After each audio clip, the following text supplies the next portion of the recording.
Shukran kabisa kwa kuwa nami. Naitwa Henry Makoha. Siku ya leo ni siku kuu ambayo tunapata wanafunzi hapa kujiandaa tena zaidi. Iwapo watatueleza kwa majina zao wanaitwa nani? Kwa majina ni Abdul Ghafur Khambo, niko darasa la 7. Mimi napenda tu michezo za kukimbia, athletics ama mpira wa goalball 100. Mita 100. Wow, nashukuru. Baada ya kuhitimisha masomo ungependa kuwa nani kwa maisha? Baada ya masomo ningependa kuwa engineer. Naitwa Lorin Mkoya, niko darasa la 5. Darasa la 5. Hiyo hapo shuleni wewe Lorin unapenda nini? Napenda kusoma. Kusoma, na pia kuna michezo ambayo wewe unashiriki hapa shuleni? Yeah. Unashiriki mchezo ipi? Mchezo wa kukimbia na kucheza mpira. Kucheza mpira? Yeah. Wow. Unakimbia mbio mita ngapi wewe? Mita 400 na 100. Wow. Baada ya masomo wewe ungependa kuwa nani? Ningependa kuwa wakili. Kwa majina naitwa Praxidis na Havi. Praxidis? Yes. Grade ngapi? Niko darasa la 7. Na ukiwa hapa shuleni wewe unapenda nini Praxidis? Mimi napenda kusoma na kucheza mchezo wa goalball na kukimbia. Yes. Wewe unakimbia mita ngapi? Mita 200 na 400. Wow. Baada ya masomo wewe Praxidis ungependa kuwa nani? Ningependa kuwa lawyer. Ndiyo. Wow. Pia wewe ungependa kuwa wakili? Ndiyo. Basi tia bidii masomoni. Kwa majina naitwa Henry Makoha, niko darasa la 7. Ndio. Ukiwa hapa shuleni wewe unapenda nini? Nikiwa hapa shuleni mimi napenda kucheza mpira ka goalball. Ndio, na kukimbia. Yes. Ndio. Wewe unakimbia mita ngapi? Nakimbia mita 100. Ndio. Wow. Ukihitimisha masomo ungependa kuwa nani? Mimi nikihitimisha ningependa kuwa journalist.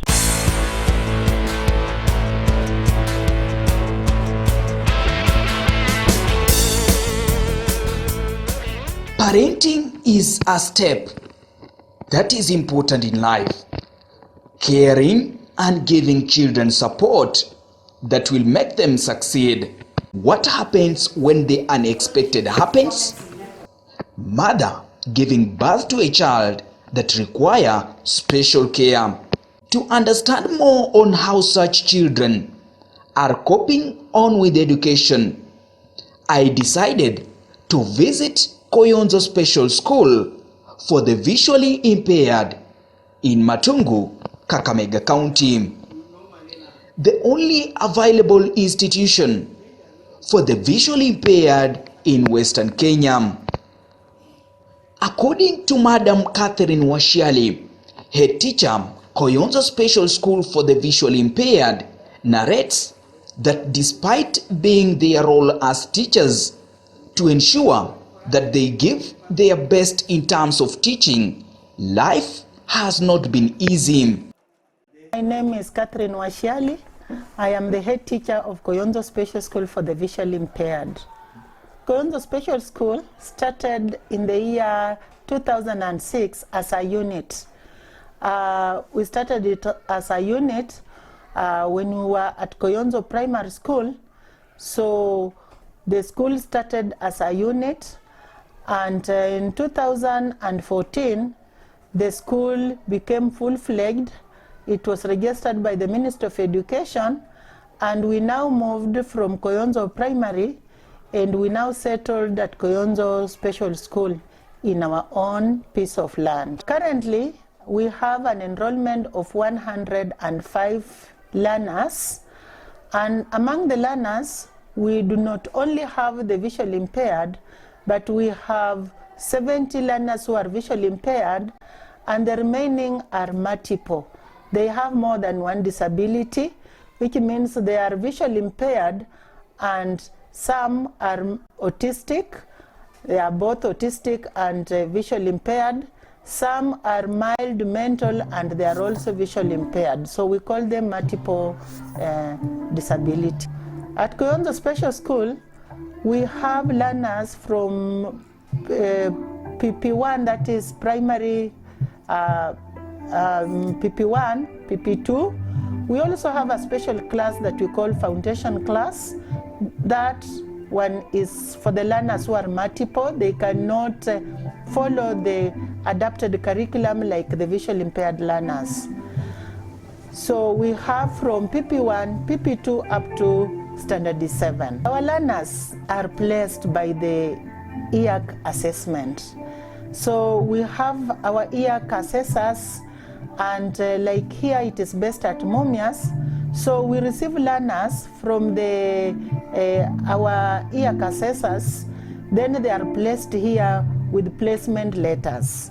We just don't admit any child, but the children we admit, they are placed here by our EAC coordinators. I have a total of 10 teachers. We have five TSC teachers. We have 4 teachers who have been deployed by the BOM or Board of Management Teachers, and I have 2 ECD teachers. One was placed by the county government of Kakamega, and another one is a teacher on BOM of the ECD. I think teachers who are in the school are trained teachers in special education, and they know what it entails to serve a child who is disabled. And therefore, we have not heard up to today a teacher may be saying is tired, or I personally have not been tired to serve this child, because it is our day-to-day activity. We were trained for that, and we earn for because of that, and therefore we feel good when we are teaching them. And it feels good when you are teaching a disabled child and performing even better than the average children. Mimi naitwa Mwalimu Collins Odhiambo Ndinya, mwalimu wa wanafunzi wasioona wa Kayonzo Special School. Kufunza kwenyewe ni kuzuri, lakini changamoto kubwa ni wanafunzi kutokuwa na vitabu vya kufanya mazoezi, ama hata walimu kukosa vitabu za braille ya kuelezea wanafunzi njia ya kusoma kwa ufasaha. Mimi kwa majina naitwa Diana Semonambute. Nafunza Kayonzo Special School for the VI. Nafundisha home science, agriculture, English na mathematics. Nilianza kufunza kitambo sana, karibu miaka 33 sahi. Your experience on teaching wanafunzi hapa Kayonzo? Hapa Kayonzo nimekuja hapa 2017 wakati hii shule ilikuwa inaanza, na tumekuwa na changamoto nyingi sana. Changamoto ya kwanza ni upande wa vitabu za braille. Tumekuwa na changamoto mpaka hata wa sasa tunakuwa na ugumu sana, kwa sababu hatuna hata machine ya embosser ile inatumika kwa kuprint nini za braille, prints za braille. So unapata mara nyingi tunatengeneza sisi wenyewe tukitumia slate na stylus ama braille machine, ambapo tukifika wakati kama wa mtihani tunakuwa na shida sana, kwa sababu kila mtoto anafaa kuwe na kopi yake, na wale wenye wanaweza kutype hizo mitihani ni walimu ni wachache. Mimi ningependa kujuliza wazazi wote popote walipo, kama uko na mtoto mlemavu ambaye akona uwezo wa kutoona vizuri, afadhali umlete Kayonzo Special School. Kuna watoto wengine wako kwa shule za kawaida, na walimu saa zingine huwa wanaona watoto ni wajinga, kumbe mtoto haoni. So tungependa hata walimu wa shule za regular waweze kuangalia watoto, waassess watoto kwa kuangalia vile anaandika, ikiwa anakaa mbali, karibu, wawatest, na wakiona kwamba wako na shida ya kuona wakiwa mbali, pengine wanaona wakiwa karibu sana, wawalete Kayonzo Special School, kwa sababu tuko hapo na walimu na wanasaidia hao watoto. Siri tu kwa walimu ni kuvumilia. Yes. Kama wewe usimvumilivu, haswa kufanya kazi na watoto walemavu. Kama wewe una uvumilivu, if you are not patient, you can't work with the learners with disability. Kwa sababu hata hii shule sio ya kwanza mimi kufunza. Nilikuwa nafunza watoto wa akili punguani, na hao ndio walinifanya hata nikabadilisha hata desturi ya kufanya kazi. Nilikuwa mkali sana, lakini ilibidi nirudi kwa kiwango ya wale watoto. So ukitaka kufanya kazi vizuri na hao watoto walemavu, unajiweka kwa miguu yao, unakaa kama wao, unarudi chini ndio uweze kuelewana na wao. Our children need that close attention, and you have to go outside your box like just a teacher, because they also need love from teachers. They need that affection. They need to be taught. They need to be cared, because we even have those ones who are fed. They are being fed. They cannot feed themselves. The child is maybe is visually impaired, he has a mild mental. Maybe the child is visually impaired and is autistic. Maybe the child is visually impaired and he has mild cerebral palsy. So some children are fed, and as a teacher or a mother, you have to supervise the feeding of these children. I want to appreciate the community of this school, because I know most of their children don't learn in the school, because this is a school for the visually impaired. But we have witnessed several occasions the community members supporting the school.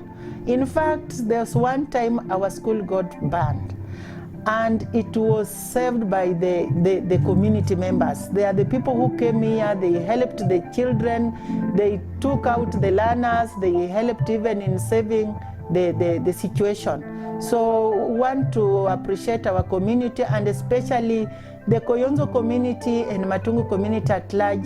They are of great support to these children. Instances of abandonment of children by their own parents still remains a challenge, with majority of parents not having a follow-up on their children.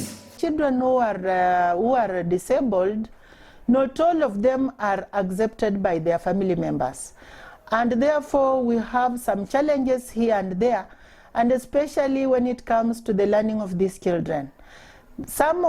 Many of the parents of my parents in this school don't support their children.